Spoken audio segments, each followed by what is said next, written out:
先多謝評判於百忙之中抽空出席為我哋擔任評分嘅工作。佢哋分別係喇沙書院中文辯論隊前隊長譚仲麟先生，聖保羅書院中文辯論隊教練楊展康先生，同埋香港科技大學粵語辯論隊前隊長許海橋先生。今日嘅辯題為港府應設立含糖飲料稅，正科為聖保羅學校中學部，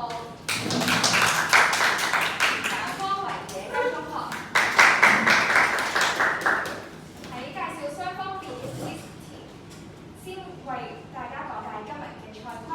今日嘅賽制為4-3-3-4原則，雙方主辯及結辯各有4分鐘嘅發言時間，副辯則各有3分鐘嘅發言時間。發言次序如下：先由正方主辯發言，接着係反方主辯，然後係正方一副，如此類推。當反方二副發言完結之後，將進入自由辯論環節，雙方各有3分鐘時間，並先由正方開始發言。雙方可以選擇一次過用盡發言時間，亦可以分開數次發言，為每次發言只能派出一位辯員。當一方用盡其發言時間後，另一方需立即派出一位辯員用盡餘下嘅發言時間。當自由辯論環節完結之後，雙方將有1分鐘時間準備結辯，先由反方作辯，再由正方作辯。接住係計時方法，當法定時間尚餘1分鐘嘅時候，會鳴鐘一下，以示發言時間即將結束。當法定時間完結時，計時員會鳴鐘2下，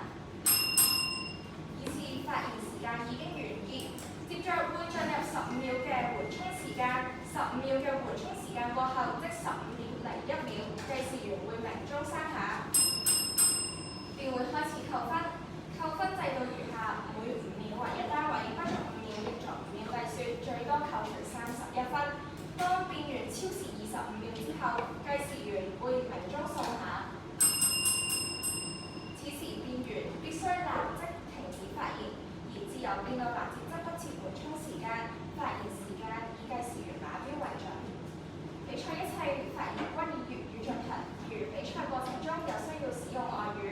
參賽隊伍可將希望在場上使用的外語印在或者寫喺紙上面，並於比賽前交予評判審核。如獲過半數評判批准，雙方則可以喺比賽時使用。為免出現爭議，參賽者須事先申報所有與其比賽中使用嘅外語。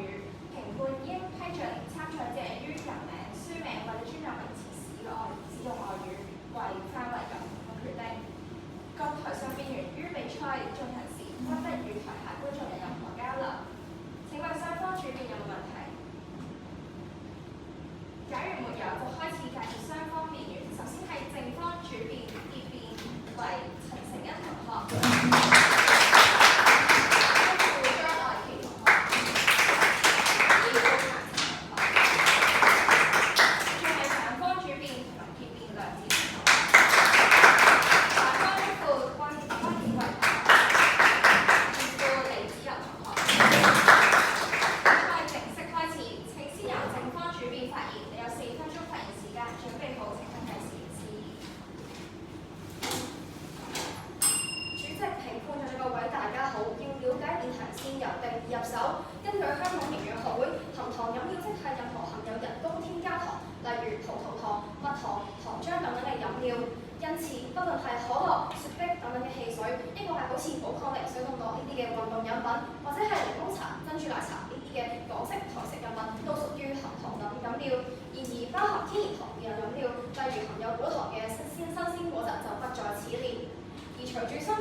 刻以上則收取兩成。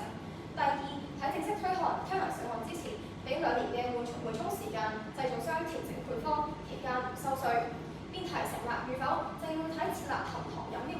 稅能否推廣市民嘅控糖意識，從而改善市民嘅健康並減輕醫療開支。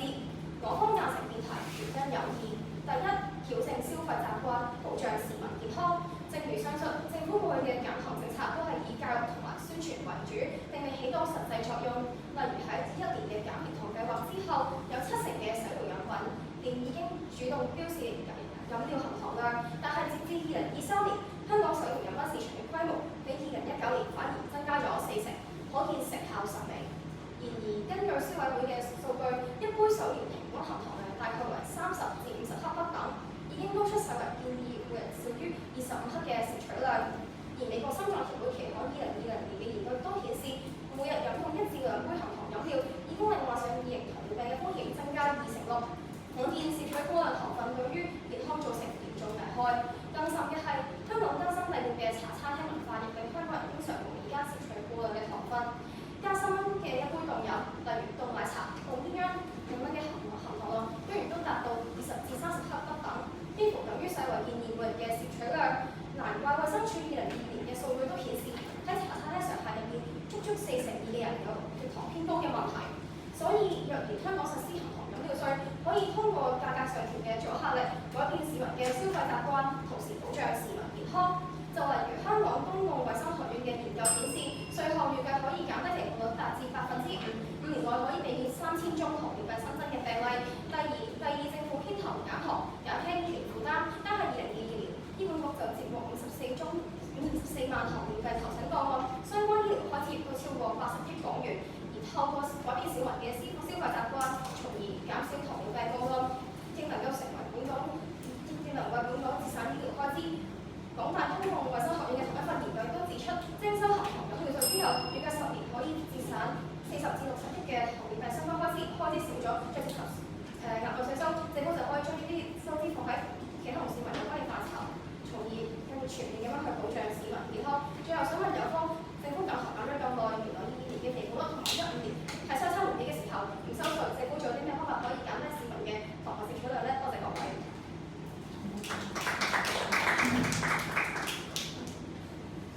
正方主辯發言時間為3分54秒。唔好意思，頭先我哋3分鐘。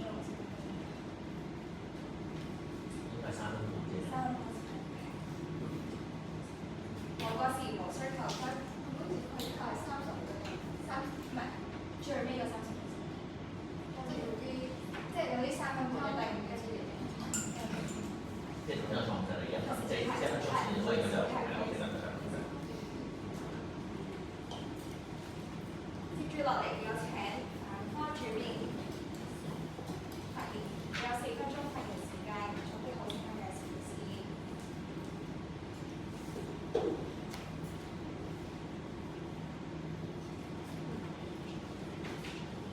主席、評判在位，大家好。聽日有方主持呢2個問題。第一，錯誤歸因。因為有方咧同我哋講話咧，佢開頭嚟講話嘗試將糖尿病同埋含糖飲品畫上等號，但係實際上係咪咁咧？我哋見到啦，糖尿病嘅主因係因為環境因素同遺傳，又或者係缺乏運動同埋高脂飲食，並唔係同我講嘅係由高糖所致。你再睇啦，我哋見到有個例子，日本人咧佢哋嘅平均糖攝取量咧高過香港，但係糖尿病病率反而高過我哋。關鍵係在於佢哋日常嘅佢日常運動量高，飲食習慣係以少油炸多魚生為主，所以見到健康問題唔能夠單一歸因。所以正如醫衞局副局長你喺同人講話，收糖稅對於解決糖尿病嘅效用不大，最重要係令到市民認識生活、認識健康生活同埋增加運動量。所以今日有可能唔好再將高糖嘅問題全部賴晒落糖分度先，咁樣只會令到轉移咗公眾對於真正元兇，即係缺乏運動同埋不良飲食習慣嘅關注。第二，論證通疏，因為咧有方嚟講話咧，嗰啲手搖飲品店咧，佢哋會超過咗今日世衞嘅標準，即係20克糖。但係見到啦，25克糖。但係見到啦，我哋今日咧有方咧佢刻意去忽略咗啲關鍵字眼，因為佢同我講話25克糖呢個咧，只係游離糖嘅條件性建議嘅上限，而強烈建議係每日總熱量嘅10個巴仙以下，亦即係大概50克糖。而家重要嘅係，世衞佢強調政策需要因地制宜，香港人每日嘅糖攝取量係僅僅超過3克，即係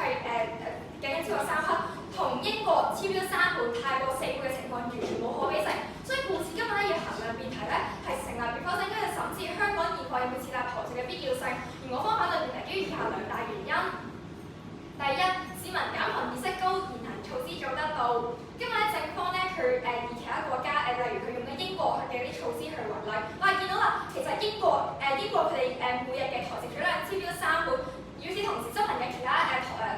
糖稅嘅嗰啲國家，例如泰國超標4倍，美國超標近2倍。然而香港人每日嘅台籍取量僅僅超過3克嘅時候，同世衛建議嘅50克上限相差無幾。所以換言之啦，香港糖分攝取過量嘅問題咧，冇辦法同其他國家相提並論。而如果你僅僅超過3克就需要開徵糖稅嘅話，無疑係小題大做。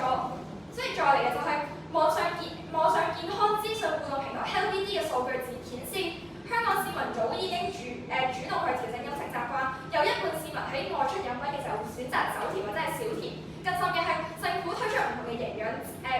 嘅標籤政策，喺學校入面禁止售賣啲高糖嘅飲品措施等等，已經令到相關產品嘅銷量連續3年下跌。可見冇需要強制稅收，市民同政策協力已經有助去控制糖分嘅攝取。第二，糖稅推行成效差，民生負擔反增加。今日有方咧，佢拎一啲含糖嘅銷量單嘅數字去論證糖稅嘅成效，但係少咗人買徵稅嘅飲品，係咪就代表可以解決今日有方擔心嘅健康問題或者係肥胖問題咧？我方見到唔係，就正如英國智庫 Taxpayers Alliance， 佢都指出含糖量最高嘅10種飲品，就包括果汁等等嘅飲品，佢喺實行呢個嘅糖稅嘅時候，係可以獲得豁免，而當中部分包含糖量比可口可樂嘅飲品更加高嘅飲品都唔需要交稅，所以導致係最終市民嘅糖分攝取量根本冇減少過，所以難怪英國國民嘅保健制度嘅數據同你講，19至20年英格蘭因為肥胖而入院嘅人數反而比設立糖稅之後嘅18至19年增加咗近2成，所以可見糖稅實為紙老虎，無助解決今日有關最擔心嘅黐肥或者肥胖問題。而更甚嘅係糖稅所帶嚟嘅收入後面有個層層嘅代價，就正如連鎖酒吧 JD Wetherspoon 嘅董事長同你講，糖稅會令到酒吧同埋餐廳嘅損失慘重，面臨更加大嘅財政壓力。所以再想問有方啦，因為香港人每日鈉嘅攝取量超出世衛標準1倍，而53.8%嘅成年人未達每週要運動150分鐘嘅標準，按政府流失超標需要徵稅，咁政府係咪需要開始調稅或者係濫報稅咧？多謝各位。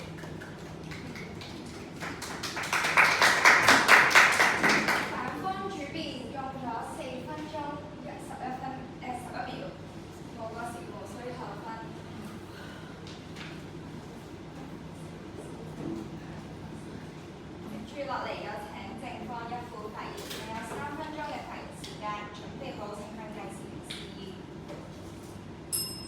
主席，評論兩位大家好，有分析出嚟就同你講翻，其實而家政府有同其他嘅方案啦，即係好似教育啦，或者同啲學校去溝通啦。咁但係其實呢啲全部都係口頭式咯。咁我哋小學嘅常識書都會同我哋講，我哋要少鹽、少糖、少油啦。咁呢個時候我哋見到我哋嘅糖分攝取量都係仲係超標嘅喎。咁我想問下有翻點解仲要一意孤行咧？而且我哋點解唔可以雙管齊下咧？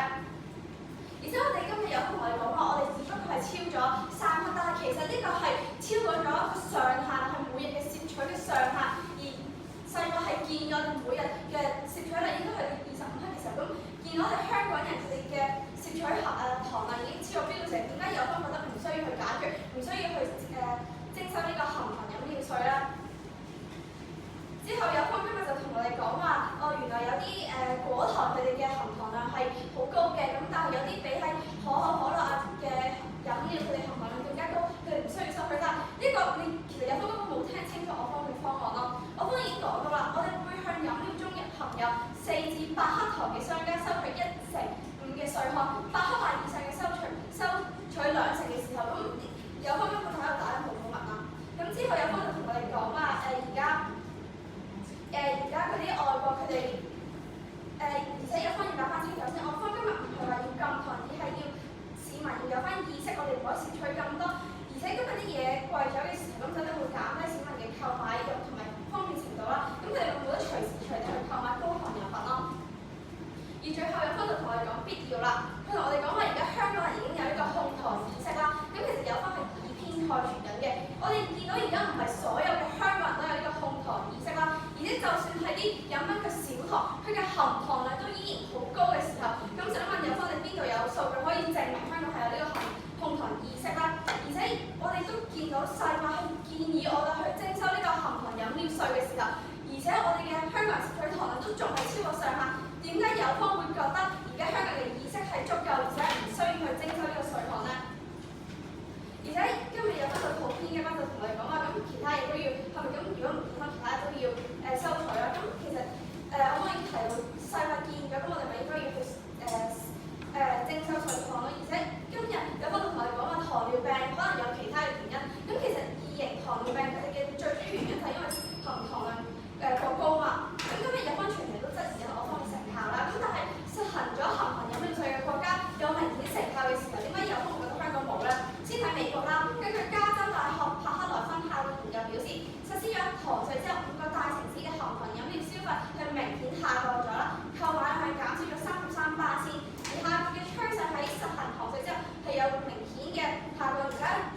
內亦都有持續維持啦。同時，英國嘅實例都指出，實施糖稅之後嘅2年，含糖飲料嘅銷量都係下降咗11%，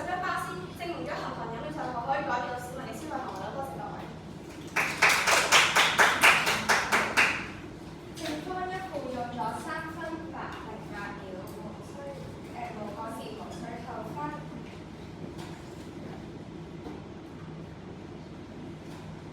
接住落嚟係反方一號，你有3分鐘嘅時間發言，請準備好請計時示意。主席、評判兩位大家好，聽完有方發言，發現有方對於運用嘅數字有好大誤解。25克嘅數字只不過係來自於世衛嘅條件性建議，係屬於冇辦法論證有利處嘅建議，亦即係不適用於大群作標準。而50克係世衛以及香港衛生署嘅建議，香港人每日平均攝糖量係53克，與50克嘅標準相差無幾。可見香港攝糖量超標嘅程度根本就唔嚴重，無需要收稅手段去阻礙市民。換句話說，如果而家真係好似有方講到咁嚴重嘅話，點解有方唔直接禁止糖分超標嘅嘢飲，而係要於回覆政府去收稅呢？嚟到副位置目標、手段、成效3方面重新審視辯題。其實今日雙方嘅目標都係為市民健康着想，唔想去食太多糖。但有方忽視嘅係香港人根本就冇食太多糖。正如第2次全港性食物調查報告顯示，含糖飲料人均日購買量僅為75克，不足於一罐可樂嘅1/3。咁有方又如果論證今時今日嘅香港真係有必要實行糖稅呢？更甚嘅係，我方比有方諗多咗一層嘅就係，好似香港醫務衛生局副局長李太嘅講法一樣，要令市民明白個危害，而唔係強制杜絕晒一切就算。所以今日有方單憑收稅嘅手段去阻礙市民飲用含糖飲料，根本就無法達到我方希望香港人明白攝取糖分過高嘅危害呢個願景。最低手段啦，其實今日有方邏輯好簡單㗎，即係一樣嘢對身體有害就要利用收稅手段強制下面。先不論糖本身對身體無害，係過量攝取先會有害。更甚嘅係今日一樣嘢有害嘅話，我哋就應該由根源解決，教育市民呢樣嘢嘅危害，咁先可以令到佢哋知道根本原因係啲咩。咁有方話宣傳教育冇用，以新加坡為例，新加坡係全球第一個禁止高糖包裝飲料打廣告嘅國家，佢哋憑藉電視、廣播、報紙同網絡喺營養標籤方面，糖含量中至高嘅飲料會強制性加上不健康嘅標籤。而新加坡嘅總攝糖量由100年實行前到22年係跌咗由60克跌到56克。而新加坡衛生署部長黃宇康都喺國會表示過，政府目前唔諗住實行呢一個糖稅計劃。喺未有金錢引誘嘅情況下，新加坡市民自發減少購買含糖飲料，可見宣傳教育唔係無效，而係香港做得唔夠。今日有方話可以雙管齊下，但我方答你唔可以，因為糖稅會有反效果，加重民生壓力。最低成效，英國名廚 Jamie Oliver 曾喺主理嘅餐廳實行類似糖分稅，提高添加人工糖嘅飲品價格。不過其後親自承認收稅無咗食客意欲，會繼續點選含糖飲品。所以今日比起雙方各有各講唔同國家有冇成效，有方不如直接交相關數據同我哋講糖稅究竟喺香港成效會有幾大啦。多謝各位。方一號用咗2分44秒，無個字無需扣分。接住落嚟係正方2號嘅發言時間，你有3分鐘發言時間，準備好請向計時示意。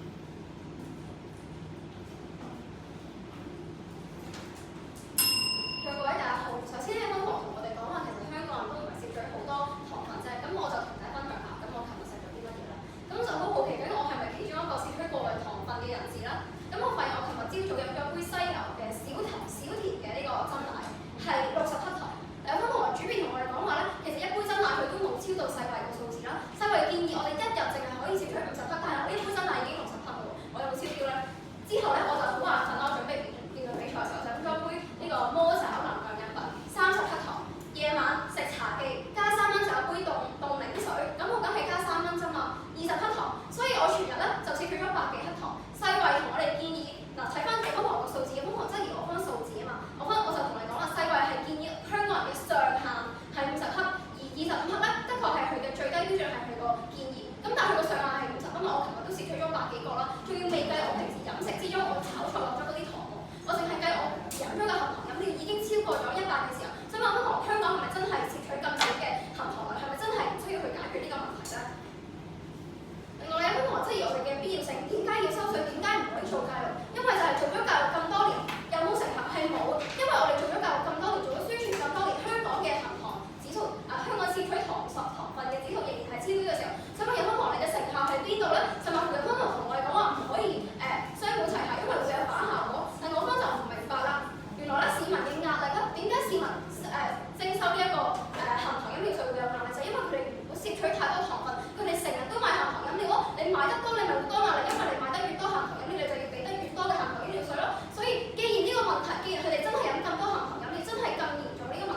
況下提出的建議，所以咧唔應該盲目跟從。於是咧有方咧一二副咧出到嚟就同我講話，唔係喎，今日個建議50%係上限，所以佢哋自己都承認咗50%呢個建議先係強烈建議，而唔係佢哋一副自己所講嘅25%，所以呢一點先確立。再睇啦，有方咧今日咧我哋睇必要，有方咧同我哋講話咧茶餐廳42%嘅常客咧血糖偏高，但究竟佢哋血糖偏高係因為佢哋成日飲甜嘢，定係因為佢哋係老人家，普遍係老人家係常客，所以佢哋血糖普遍偏高咧？呢點有方需要解釋清楚。所以咧再講下，有方咧就同我哋講話點解咁有必要咧？因為佢以佢自己為例，佢同我哋講話咧，佢一日飲好多珍珠奶茶，又飲魔酒，又飲能量飲品，但事實係啲乜嘢咧？衛生署嘅數字同我哋講話，一日平均香港人嘅攝糖量只係得53克，同你嘅上限只係相差嗰3克嘅時候，咁香港今日係咪真係咁有必要咧？係咪真係我方講説白話，定係你方自己出嚟攞自己做例子，咁又合唔合理咧？再講啦，我哋今日睇香港今日咧有方論證必要咧，就係建基於世衛建議，我哋就要做。但係睇下香港同其他國家咁有差異，香港超3克，其他國家超3倍、4倍嘅情況底下，香港又係咪真係咁有必要去做咧？有方論講唔過去。第三，我哋睇成效。今日咧一副咧同我哋講話咧，美國汽水嘅購買量大跌，但我哋要睇兩樣嘢。第一，先睇汽水購買量大跌係咪真係相當於佢哋解決咗黐肥或者糖尿病嘅問題咧？唔係，因為有方根本就冇交出過英國前後嘅比對數字，黐肥嘅前後比對數字，英美嘅前後黐肥比對數字。但我方已經以英國為例子，就同你講話呢一個糖尿病嘅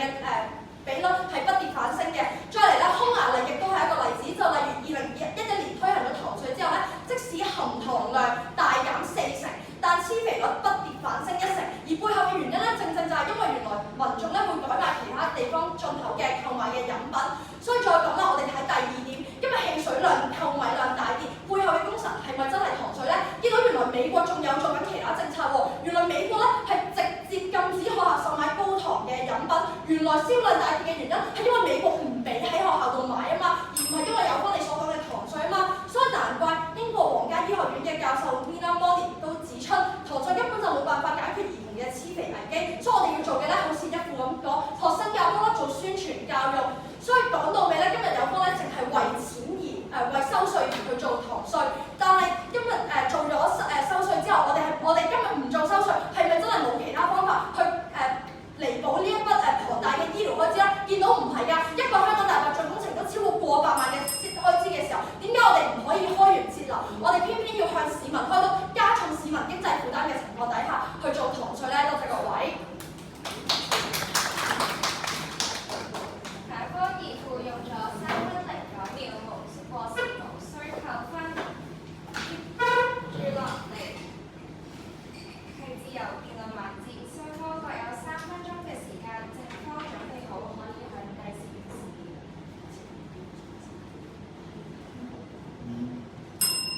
咁我今日香港人嘅糖攝取量係53克，超過世衛建議嘅糖攝取量，咁係咪要解決呢個問題先？我所以有方都承認咗，唔係你方二副講到百幾克而係53克呢一點先確立。再講今日只係超標3克，靠宣傳教育咁做為夠咯。再有方話糖尿病嘅率，英國糖尿病率喺2018年設立咗之後，想問有方知唔知糖尿病率改變咗幾多？但係一杯西柚嘅真奶全糖係88克，已經超咗50克，咁即係我一日飲一杯真奶已經超咗咯。咁所以你話俾我聽，有幾多人平均每日一日會飲一杯真奶咯？有方唔敢答我哋，我方話俾有方聽係23至3年增加咗25%，所以見到根本就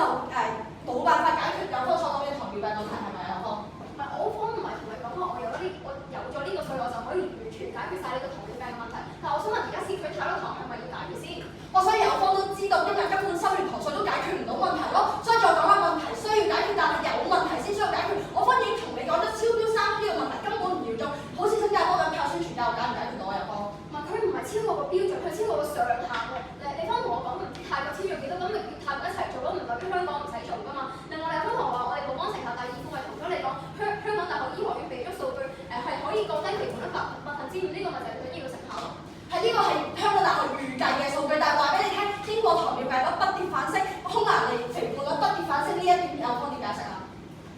咁唔係，咁你而家同我講英國、美國呢啲外國嘅國家同香港係冇完全可比性㗎嘛？同埋英國就同你講18年實施之後2年內飲料含糖量係2年內下降咗11%，你點樣論證香港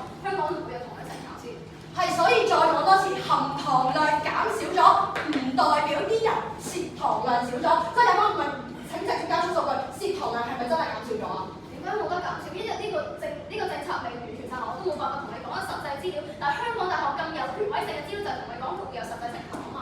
咁所以有方你講有成效，我有我講冇成效，根本就講唔過去。所以我哋見到根本就冇得去講話含糖飲料水係咪真係咁有成效咯？所以見到呢個成效存疑嘅情況底下，我哋做嚟仲會引致反效果，跟加重經濟壓力嘅時候，係咪有方負責啊？係你有方同我講經濟壓力就啱啊？點解市民會有咁多嘅壓力？係咪因為佢哋原本就攝取過量嘅含糖飲料先？唔係，係餐廳同埋酒吧老闆話俾有方聽，佢哋會有經濟壓力，因為收咗稅就必然會加重佢哋嘅經濟壓力。咁既然如果有方你覺得冇成效嘅，點解會加重民生壓力？咁我咪唔飲啊嘛！如果呢個好似講到香港人夠有意識嘅話，咁我咪唔去飲咯。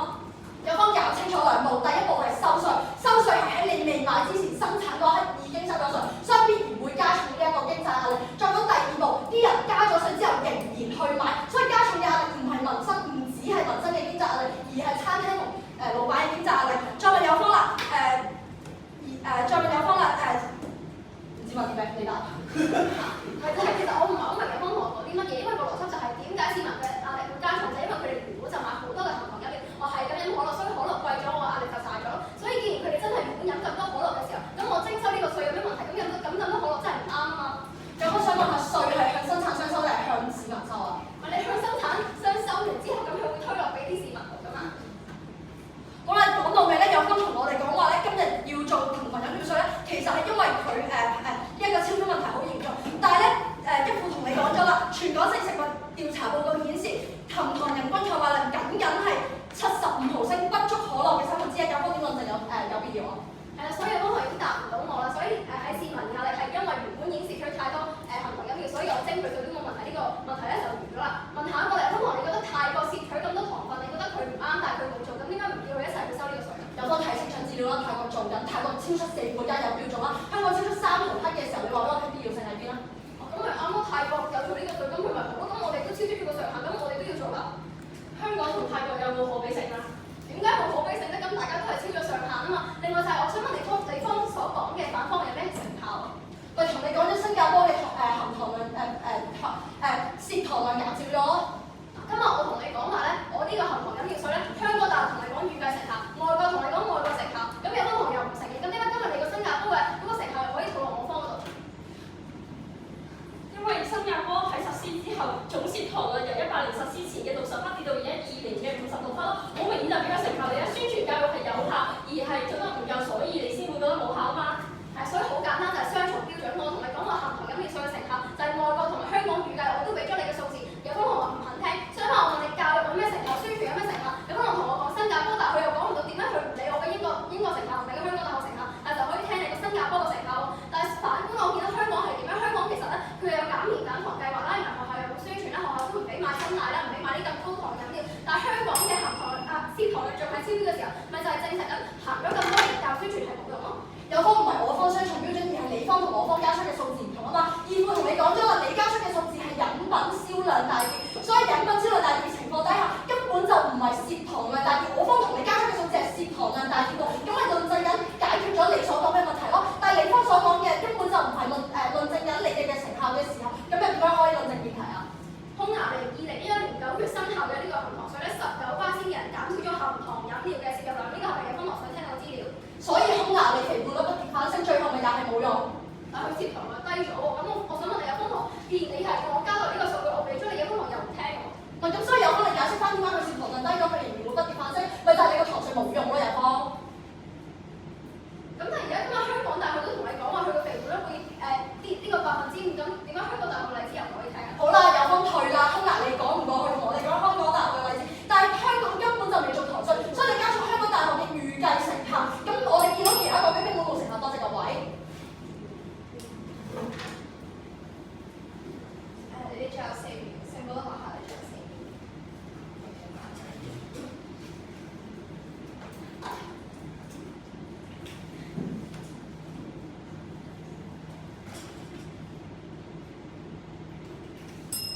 所以今日有方同市民壓力呢個位完全講唔過去，因為就係因為啲人飲酒糖先會。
甜呢一樣嘢咧係香港人對於甜品最高嘅評價，而呢一句正正就導致咗香港人對於飲品習慣即係飲食習慣，唔好似因為有方講過，即係有方義父咁樣講咁中意甜，所以認為只係用幾個説法，用幾個説法嚟歸納全場。第一就係咧，因為方平喺度講話其他國家有成效，點解香港會冇成效？先不論主編不停嚟講話，原來唔同國家都即係原來今日泰國超咗4倍，美國係超咗近2倍，跟住英國係超咗3倍嘅時候，所以想問下香港僅僅超咗3克嘅時候，你點樣類比咧？所以再見到今日義父嚟講話銷量會跌，就譬如咧唔同國家嚟同個銷量會跌，但係義父同乜你講啦？到底係咪銷量跌嘅原因係咪真係因為你嘅糖水咧？我見到唔係啊嘛，原來背後公司係講緊話美國嗰陣時推咗唔同嘅政策，例如去禁止學校去買啲高糖嘅飲乜嘢就，呢啲咪就係佢銷量會跌嘅真正原因咯。又或者係限制市面販賣機入面高糖飲嘅數量，而有關又點樣去有關有冇去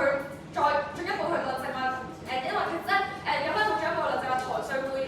稅真係會同佢銷量跌，或者係糖稅會真係同佢個含糖量嗰啲銷量會跌有直接嘅關係。所以見到呢一方面有方講唔過去，之後咧有方就不停同佢講話匈牙利例子，佢不停同佢講話匈牙利咧佢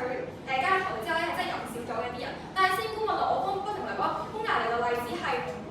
啲人的確少咗，但係最尾原來搞幾年之後佢嘅含糖量又真係佢嘅黐肥率肥率不跌反升咯，所以憑住呢個例子有方都講唔過去啦，就不跌反升，所以佢最尾就不停敲緊住香港大學份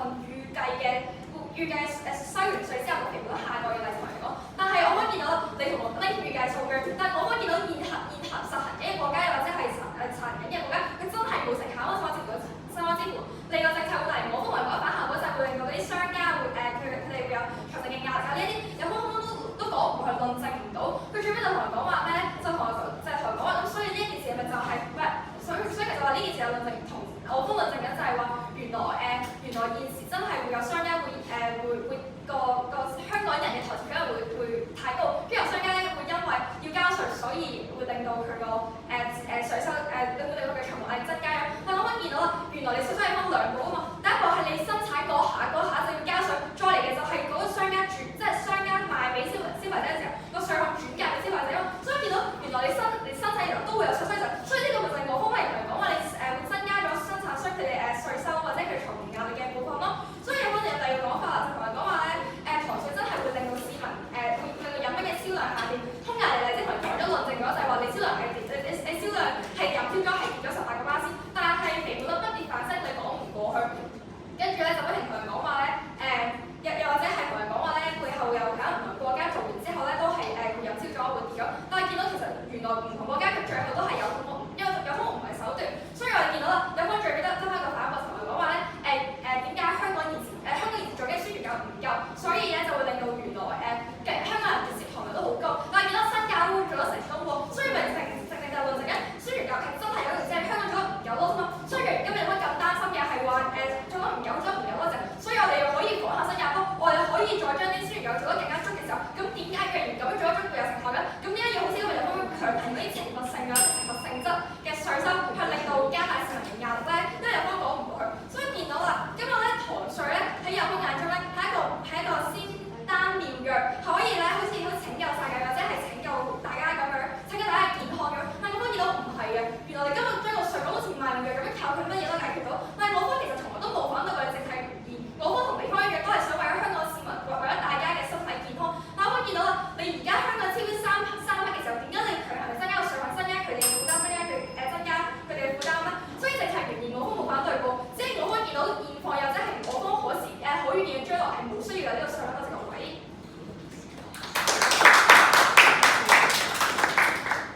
反方調研用咗4分09秒，同過時無需扣分。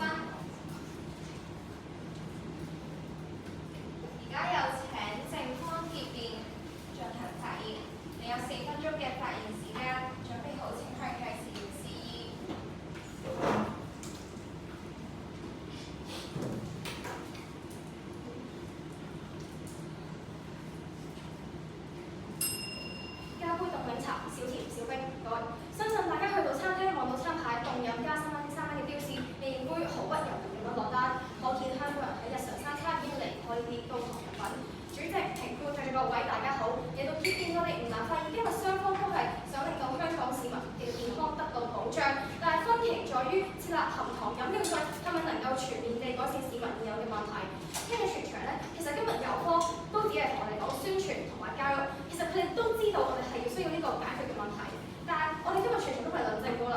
教育係冇成效，但係今日郵科唔聽，仲同我哋講話我哋今日雙重標準。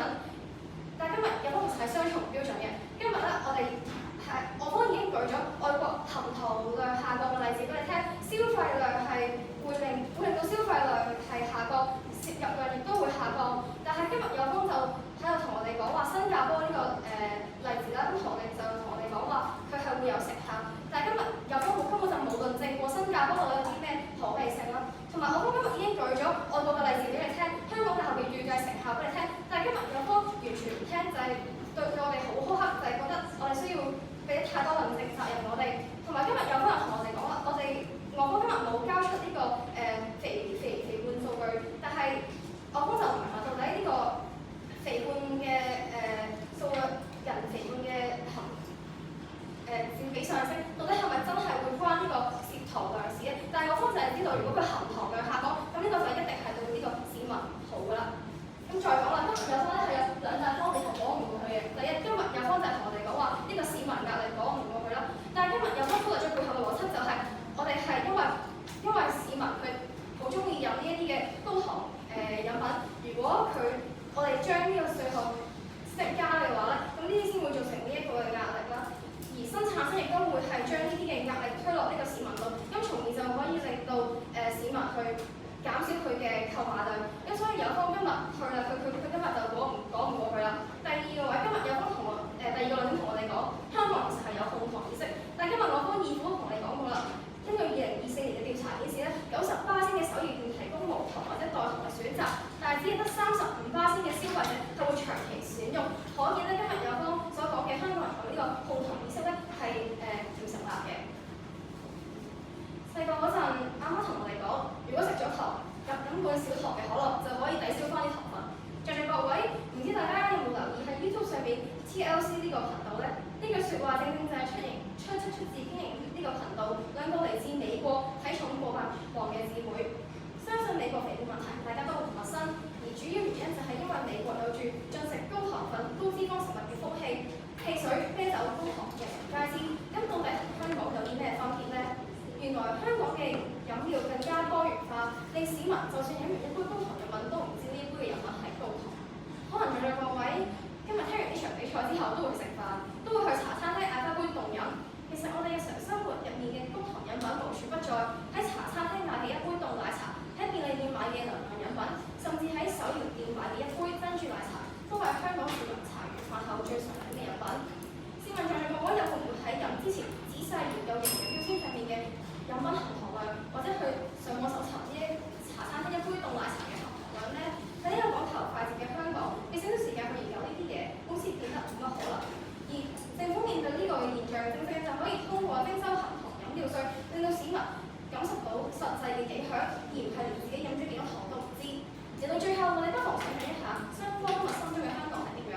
係肥胖問題得以解決，係香港人可以變得更加健康，定係香港人嘅含糖量可以減低呢？我方知道，如果唔成立呢個含糖飲料稅，呢個願景係絕對唔可能達成嘅。多謝各位。用咗4分07秒無過時無需扣分。比賽告一段落，而家會收取分字，使用實體分字嘅評判係填寫，喺完成填寫分數後，計時員會過嚟收取分字；而使用電子分字嘅評判，請喺完成填寫分數後提交分字。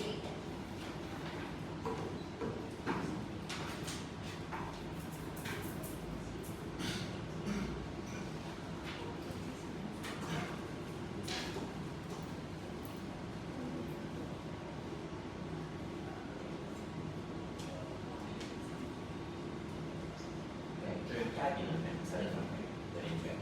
最佳辯論。然後我想知4條。係寫一大家自大牌嘅第一個。一係最勁嗰個。一係最勁。係1、2、3、4。好。即係階段可以最勁嗰個1，跟住借同你講。即係4個，1、2、3、4，都 first。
唔收啊咁樣。咁政府會拋出咗好多呢啲咁樣，都唔需所以佢點解佢就咩都唔做啊？成啊呢啲咁樣嘅建議俾佢。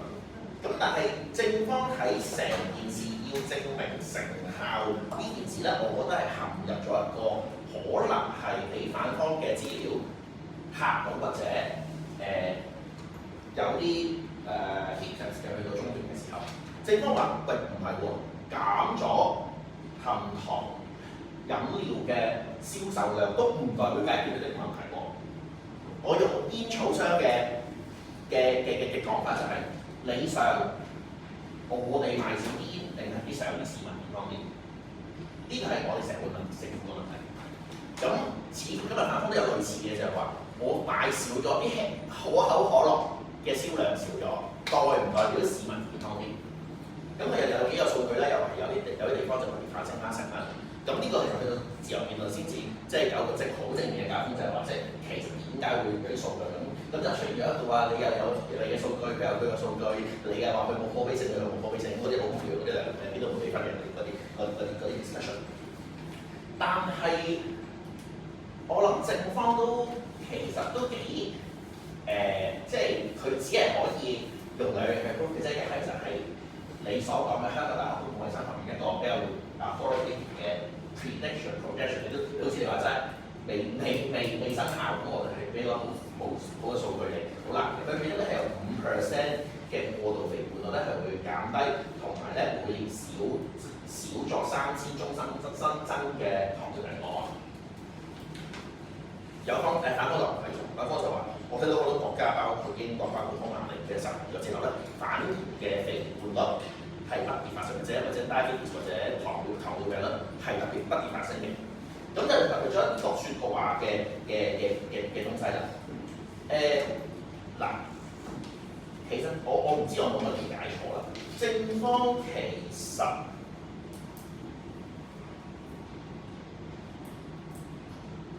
正方係冇 predict 到實行咗你嗰個肥胖稅之後嗰個銷售量幾多啊？應該好咁唔緊要。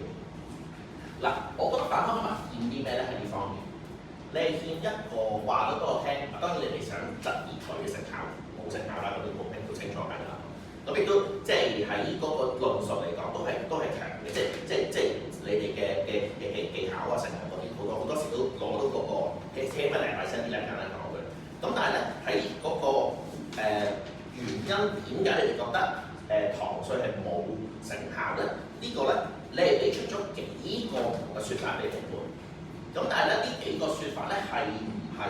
你 describe 得好深入，而令到說服到評判咧？呢個係我今日預咗張票係俾你哋嘅關鍵所在，就係咩咧？就係嗱，你講幾樣嘢。第一，你哋嘅主線嘅第二個論點，佢話英國因為豁免咗啲唔知乜嘢，所以英國行咗稅糖稅，其實多咗2%嘅人權。呢個係第二個方案。咁呢個分得我哋拗球嘅，即係我正方我聽到都幾開心，即係你話我 exam 咗先冇用啫嘛，咁咪其實 exam 即係豁免咗佢，咪冇豁免咯。咁你都駁咗啦，我哋冇聽過，我哋嗰個方案係冇豁免嘅，咁所以就你收皮，你唔關事嘅。咁我覺得你反方呢個位咧，開咗第一個話，因為有啲國家行嘅時候行得唔夠好，或者有豁免而令到佢成效冇唔好，甚至乎係有反成效咧，呢個係蝕咗張嘅。好啦，第二樣嘢咧就話，喂唔關事喎，其實你換呢一樣嘢好多時都。你第一句出嚟，日本人其實佢食糖係高過香港，但係因為佢其他嘢，例如佢唔做運動 ，sorry， 唔係佢做多啲運動，或者佢食啲嘢好清淡啲嘅，所以其實佢哋嗰個肥胖問題反而冇香港人嚴重。咁即係其實肥胖問題，即係你哋清晰喺呢個位清晰嘅就係我哋因為正方或者大家或者衞生局都係想解決到係肥胖嘅問題。我哋唔係想人民蝕錢，我哋唔係想高價高難執笠。我哋係想健康先至係嗰個總括得埋嗰樣嘢嘛。咁係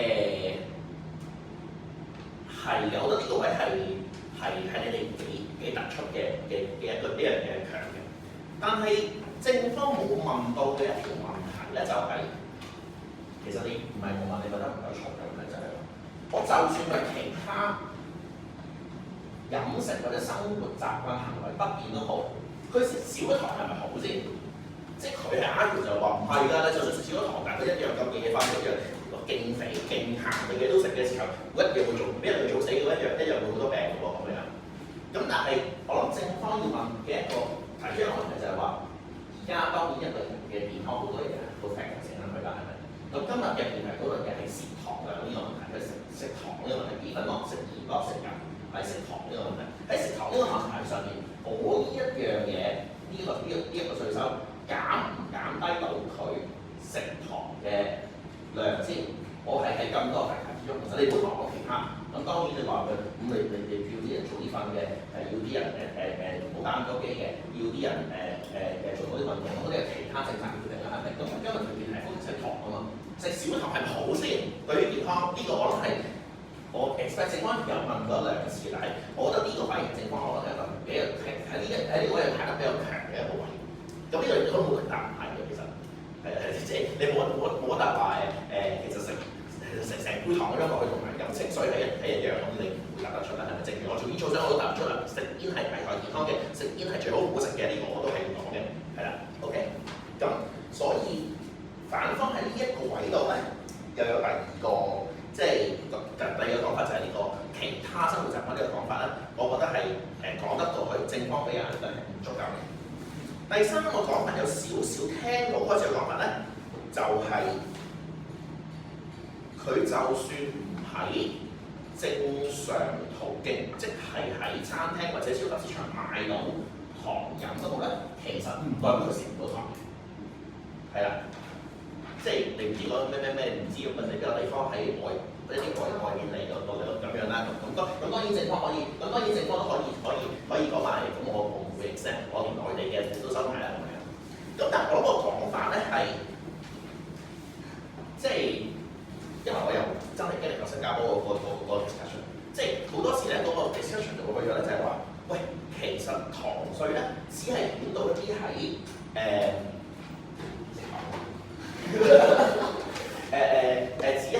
只係管到一啲喺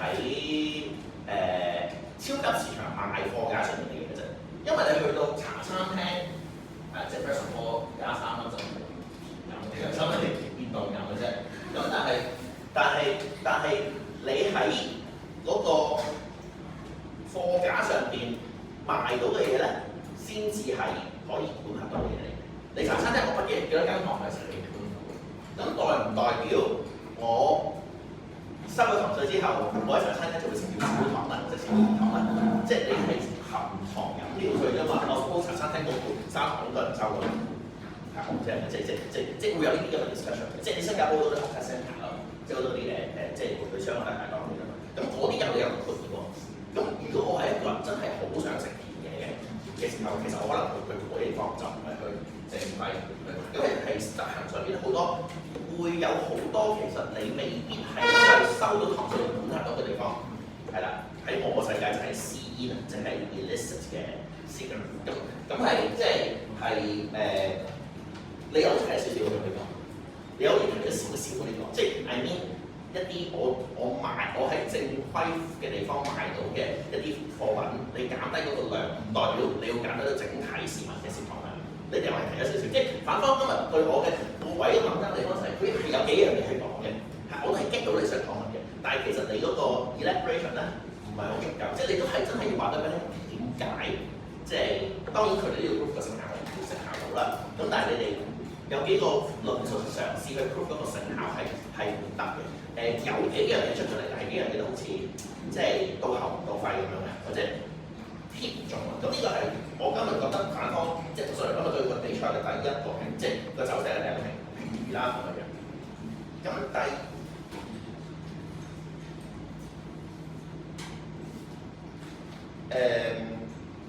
我其實好多嘢講㗎，我可能留啲時間俾其他我講多兩個位，一個咧係經濟壓力。啱啱就話唔係喎，你啲糖稅咧，酒吧老闆係唔中意嘅，餐廳老闆唔中意嘅等等啦。咁正方個講法咧，我覺得係去到一步，即係我覺得好嘅個正方個講法有評分嘅，就係話乜就淨係要你有壓力咯。而家你飲糖啊嘛，你而家你衰啊嘛，係咪？你食糖啊嘛，你你肥妹啊嘛，咁我就係要罰你肥妹咯，你唔好食我糖咯，即係你佢個方法係咁。咁但係咧，我諗咧有兩樣要搞清楚嘅，一咧幾時收稅？嗱，反方咧係有個講法咧，就係話我生產嘅時候，即係嗰件貨品喺嗰個貨架度出，sorry 喺工廠度出嚟嘅時候咧，就已經要徵稅㗎啦。正方有冇一個概念係你哋嘅 option？你哋個 policy option 係點幾時徵稅？即係個邏輯係好簡單，佢應該係話你係徵俾個生產商，但係生產商會將個 cost 推俾消費者。咁生產商承受嘅嗰個壓力係在於你啲消費者嘅嗰個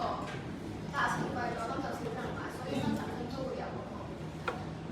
但係我唔知有冇聽錯反方嘅講法，反方嘅講法就係話，其實佢幾多人買唔關事嘅，佢生產嗰係要收稅㗎啦。你有諗過係咁啊？我冇乜到你啊嘛，即係佢有個咁樣嘅講法嘅，好似好奇怪嘅喎。即係嗱 ，OK， 其實咧收呢啲稅咧有兩種收法嘅，一種咧如果你係跟煙草稅嘅時候收法咧，就係、因為其實香港絕大部分嘅煙咧，同埋我相信絕大部分嘅民眾有啲都係入口嘅，即係喺海外面生產嘅入嚟，我香港冇乜地方做到。咁海關咧就會喺個關口度成立一個叫無稅倉嘅嘢，即係你有一個貨倉啦。咁咧就所有入口嘅物料就唔落到呢個倉，然之後咧你係交咗稅先可以出呢個倉。係啦，呢種係煙同埋酒嘅稅嘅收法。咁我相信呢種咧法嚟跟，即係喺如果行緊要糖稅應該係跟呢種，應該你跟呢種收法。另外一種咧就 GST 嘅收法，即係銷售稅嘅收法。銷售稅就真係你嗰個交易嗰刻喺嗰個 POS 即係嗰個 point of sale 嗰部機嗰個收銀機嗰度先至收嘅。咁我諗今日雙方應該唔係講緊第二種嘅，講第一種我相信。嗱，如果講第一種嘅話咧，你嘅邏輯係有問題，因為 supplier 我賣煙嘅，我見到煙嘅銷量咧，其實我會入少啲貨嘅。其實我係會入少啲貨嘅。公眾數據咧就係、加咗2年煙草稅之後咧，我哋入貨嘅數量咧係少一半，即係成個煙草市場咧萎縮少一半啦，啊呢啲少咗煙啦，呢個係你邏輯嘛 ？OK， 咁所以咧，其實生產商咧或者入口商咧都會按照個市場嘅 demand 去行去入幾多貨，係啦，咁所以佢個邏輯其實唔係好嘅，係啦，咁但係你哋有即係可能個長尾行較長入去嗰個，咁呢個就係我想講嘅其中一個點。嗱，第二咧就係佢哋講老闆、餐廳老闆同埋酒吧老闆呢個位咧，應該佢哋想講就係話，我哋已經夠慘㗎啦，而家香港經濟已經夠差啦，我仲要去令到一啲本來有 demand 嘅人可能嚟少咗嘅時候，咁佢可能心諗即係呢個 estimation 點解啲糖嘅飲品貴咗少少就令到佢會出嚟食咧？佢可能係講到呢一樣嘢。咁正方性一個所謂就係專業自己就食曬啲皮膚用成呢啲，即係俾你咁講係嘅。但係可能再行多啲嘅位就係話，其實我哋都鼓勵多啲茶餐廳、中小企甚至大嘅快餐店，再標榜多啲小糖小甜啦。即係我就係用小糖小甜出嚟去標榜就係話，你食我哋間餐廳唔單止你會慳翻啲，你仲可以健康啲。即係你係想營造呢個文化㗎嘛？理論上咁。正方面應該可以再多啲嘢講去講係因為我太研究呢個 topic，所以我仲有好多嘢講，但係我留翻俾其他兩位評判去俾其他意見。多謝各位。感謝陳先生嘅評語，跟住有請聖保羅學院中文辯論隊教練楊子康先生作出評語。聽到。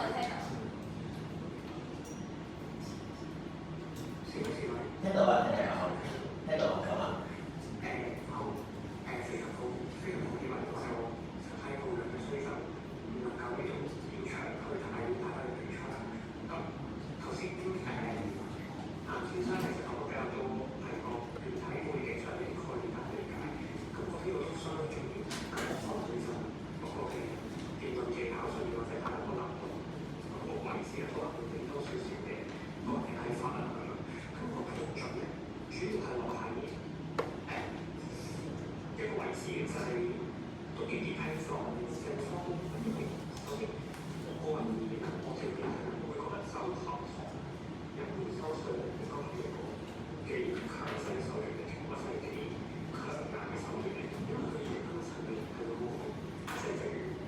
誒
上方嘅主辯咧，第一個 point 咧，本身咧，我覺得減糖意識高咧係一個呢一個辯題嘅 assumption 嚟嘅，即係只要你哋雙方某一方同我講咗，原來香港而家嘅情況咧，一邊正方面我講嘅就係後糖意識咧，佢係唔高嘅，佢係要人哋去管佢嘅，要教人哋要宣傳，就要用其他第三方去管香港人嘅。反方同我講話而家唔使㗎，香港嘅情況咧好乖嘅，啲人都會知道要少糖啊，係啦嗰啲類似嘅嘢，只要你做唔到評估，俾多啲資料同埋數據咧，其實呢個 assumption 咧就已經跌定咗㗎啦。但係咧，我全場咧，雖然正方辯護咧講埋自己出嚟啦，就係去論證呢個 assumption 啦，咁我覺得反方俾嘅資料係足好多嘅，所以我後場應該會講呢一個 point。但係咧，我就覺得有一樣嘢咧係好難嘅，就係其他國家可能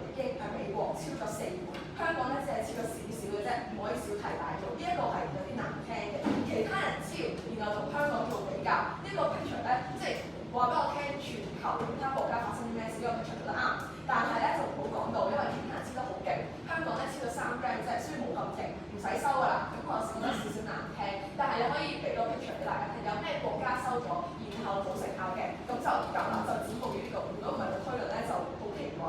因為其實一副定二副都有 judge 過一樣嘢，就係其他人都做，咁咪做咯；其他人唔做，咁係咪就唔做咧？咁呢樣嘢就我覺得係個可比性咧。之後你都有講嘅，但係就冇交代到點解一個國家有可比性，另一個國家有冇可比性咧？咁之後咧，我覺得第二個 point 冇乜問題。然後咧，主辯嘅 last 都係問反方案嘅嘛。咁反主已經有交代到啦，佢嘅反方案咧就係教育同埋宣傳。然後後場咧，你哋講咗一個例子就係新加坡嘅例子啦。咁我覺得係 OK 嘅，因為有效啊嘛，佢做到成效。但係問題係啦，咁香港都做咗咁多年啦，點解香港做嘅教育同宣傳冇成效，反而新加坡又有成效咧？佢哋嗰個分別係在於啲，我想聽多啲呢一樣嘢啦。即係香港都有做過嘛，憑乜嘢香港冇啊？然後你哋又可以再即係佢哋正方又成 judge 到，咁問完個反方案之後，後場又冇跟到喎，但係明明係可以回屈翻，就係香港做咗教育宣傳咁多年，主辯個 background 啦，我講啦，17、19、21年都有做口號式嘅宣傳啦，做咗好多教育啦，冇用喎，咁點解憑乜嘢新加坡就有用咧？分別係乜嘢咧？咁然後一副就係啦，有一句咧，我覺得特別係難聽嘅，就係咧世衞建議要收咪要收咯。個問題就係世衞建議好多嘢嘅喎，咁唔使打啦，全部都係聽世衞講嘅就夠咧。咁呢個我覺得係完全足夠嘅，同埋有啲難聽嘅地方咧。如果你用數據嘅話，即係對方都有講你以偏概全啦，咁點解你就要出到呢一句出嚟咧？咁然後仲有一個問題就係你哋講，因為你哋想一副可能佢嘅反應唔夠快，佢想搏一樣嘢就係唔係全部人都有呢一個減糖嘅意識㗎，然後你冇俾任何例子同埋數據，依附出嚟就自己講話呢個數據，但係咧，我覺得對位咧一副俾我嘅 picture 好清楚啊，佢就話俾我聽2次成立調查嗰個就唔夠1/3啦，需要杜絕咗一切嘅，呢個就係個反方俾我嘅 picture，佢有晒數據，所以佢嘅分別就太明顯啦，所以嗰個我頭先講嘅 assumption 咧，就係嗰個究竟香港人嘅減糖意識高唔高咧？我係偏向相信反方俾我嘅 picture 就係佢都高嘅，因為大家都會話少糖少甜咁樣類似嘅畫面俾我睇啦。咁然後咧，我覺得一副有少少嘢要細執嘅，就係你講做數據嗰樣嘢啦。你講美國有明顯嘅成效，有5個城市咧都已經下降咗呢一個我唔記得咗係肥胖啦定係 sales 嗰個樣嘢啦，個 percentage 啦。但係咧你就冇講話有幾明顯下降啦，咁我就唔知個數據係啲咩，個數字係啲咩，咁我好難去比較啲數字同埋 data 嘅用法啦。咁然後咧到二副咧。反方二副你講話嗰個60 gram 用自己做例子啦，其實咧，我覺得自己做例子咧唔係一個問題嚟嘅，個問題係你係二副咯。即係如果個結辯出嚟同我講你係自己做例子嘅話咧，我覺得係冇問題嘅。但係二副咧，我就叫對家係俾咗個好大嘅 picture 啦，然後你就細講一個 case 啦，細講一個 case 唔緊要。但係個問題就嚟啦，你又點知道係60 gram 咧？即係嗰個我唔記得咗你個用品係啲咩嘅，但係你點知係60 gram 咧？如果你同我講，你上網 check 到原來係60 gram 嘅呢一杯嘢，但係就去翻個可能性嘅問題啦。茶餐廳首頁佢係冇標籤㗎嘛，咁佢只不過係一個 average 話俾你聽係60 gram 啫喎，咁可能佢多一啲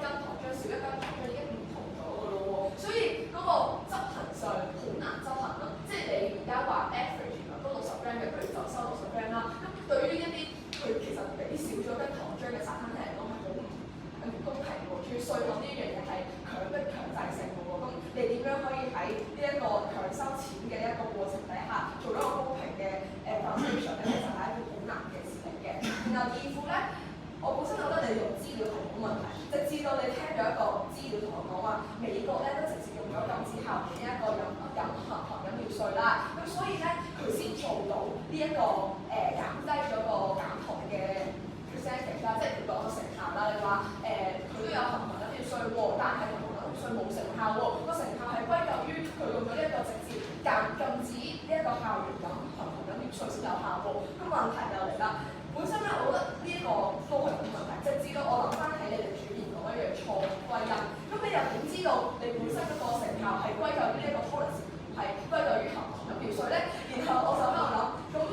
唔可以雙軌並行先有成效嘅咩？香港都有做過呢一個禁止飲含料稅啦，佢都冇講減咁多啊，咁係咪就係做埋呢一個含料稅，佢先可以令到一齊用先有呢個成效咧？咁我就會喺度諗，個成效係歸邊個咧？可唔可以就咁割完出嚟嘅咧？咁又好似唔可以啦個 picture。咁之後去到自由辯論啦，我覺得自由辯論咧本身咧，你哋嘅問法係好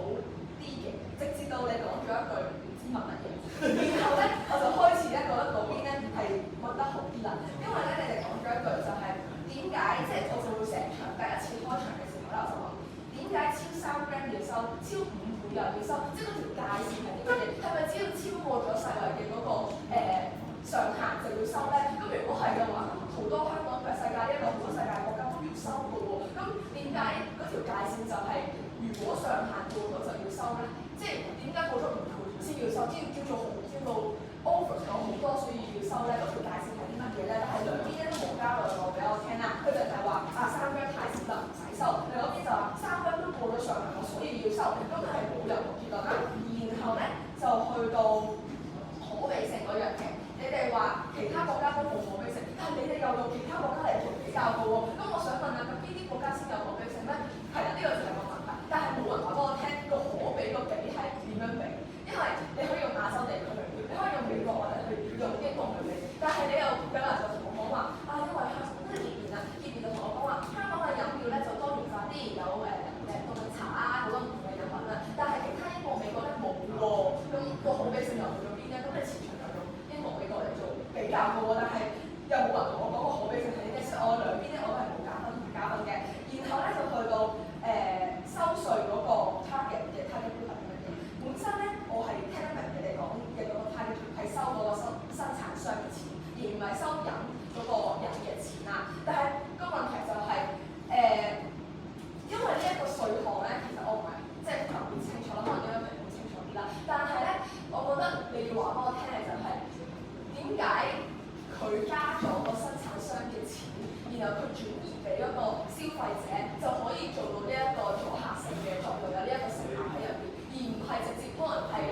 直接收嗰個消費者嘅錢，佢買嘅嗰刻佢先係個政府收錢先有效咧。即係嗰個稅項嘅問題，收邊度嘅錢咧，就係我覺得後場要嘅一個價值俾我聽咯。然後係啦，我先係讚嘅就係李方賢富咧，佢收割戰場同埋概觀做得幾好，我係專登有寫低。咁之後咧到結辯咧就係嗰個頭先講嘅嗰收邊個嘅 target 嗰個價值嘅問題，同埋咧有一樣嘢，我覺得你哋兩邊都可以決一個價值，就係